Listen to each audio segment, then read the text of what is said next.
dawn of independence, even as our nation prepared to realize its tryst with destiny, the Indian Air Force was rendering succor to the millions of internally displaced people reeling from the turmoil of partition. This aid to civil power was baptism by fire.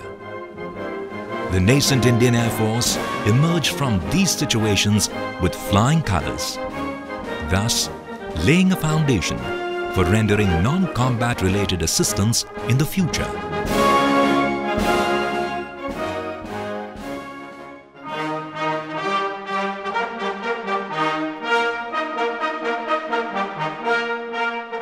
Very soon, the armed forces were employed in nation building. The Indian Air Force in particular used its aircraft to spread the footprint of democracy across the far-flung corners of the country. As the Air Force grew in capability and reach, so did its areas of influence. The Mumbai High has been supported by IAF helicopters for over 2 decades. Every scientific expedition to Antarctica had an important Air Force element. We have air-maintained entire regions in the Northeast for over 4 decades. The only Indian in space was Wing Commander Rakesh Sharma, who famously observed that our country is Sare Jahan se Acha.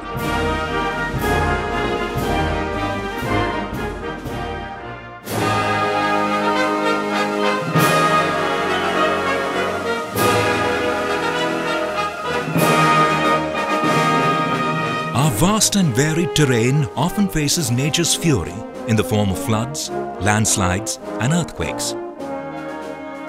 Air warriors know that they may not be able to beat back the rising waters, but their efforts can save precious lives. In such situations, national leadership uses the medium of air to reach these areas and evaluate the damage. Incidentally, this service has been extended to the Lord of the Jungle also.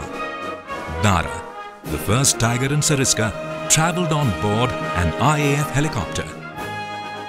The Indian Air Force has also launched humanitarian assistance and disaster relief missions overseas, delivering relief material to China, Sri Lanka, Pakistan, Indonesia and Armenia amongst others.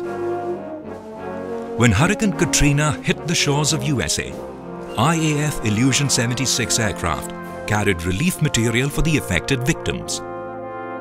Similarly, the numerous United Nations peacekeeping missions by the Indian Air Force have enabled the nation to earn goodwill worldwide.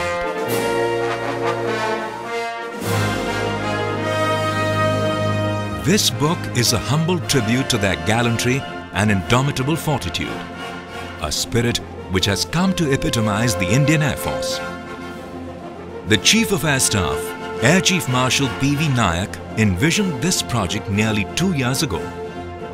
It is his firm conviction that the men and women of the Indian Air Force, who risk their own to save lives, do as they believe it to be their noble duty. True to the core values of our services of mission, integrity and excellence, this is the ethos of this fine fighting service. The making of this book under the patronage of the Vice Chief of Air Staff, Air Marshal Naik Brown, was thus a sacred act. Under his guidance, archives, reports, data and even personal accounts were researched. The endeavour has been to present these prosaic reports in an anecdotal style.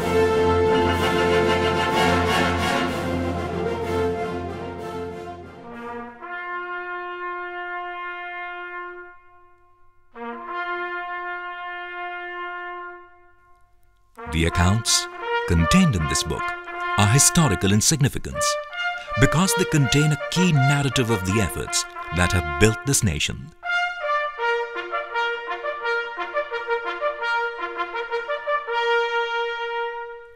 It is only fitting that the nation must be made aware of this humanitarian face of the Indian Air Force. For none of this would have been possible without the selfless dedication of the men and women in blue who have surmounted stiff odds, so that others may live.